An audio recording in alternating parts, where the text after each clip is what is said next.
लखी गुलाम शहर जे मदरसा जवादिया खां आलमी यौम अल क़ुद्स जे मौके ते जुमा अलविदा रैली कढी वई। रैली अली मस्जिद खां थींदे शाही बाजार खां गुज़री तालका प्रेस क्लब लखी गुलाम शाह बस स्टैंड ते पहुती। रैली जी अगवानी अब्दुल मजीद बेस्ती कई, जॾहिं त रैली जे बानी आगा काजिम खान समेत ॿियनि अगवाननि शिरकत कई। रैली में शहरीन, उलमा, नौजवाननि ऐं शागिर्दनि वॾे अंग में शिरकत कई ऐं फ़लस्तीन जे मज़लूम अवाम सां यकजहती जो इज़हार कयो वियो। अगवाननि पंहिंजे ख़िताब में चयो त यौम अल क़ुद्स जो मक़सद दुनिया खे इहो पैगाम ॾियणु आहे त मुसलमान फ़लस्तीन जी आज़ादीअ ताईं पंहिंजी जदोजहद जारी रखंदा।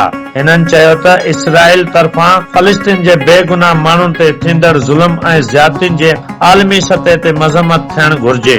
हिननि वधीक चयो त बैतुल अल क़ुद्स मुसलमाननि जो मुक़द्दस हंध आहे ऐं उन जी आज़ादीअ लाइ हर मुसलमान खे पंहिंजी आवाज़ बुलंद करणु घुर्जे।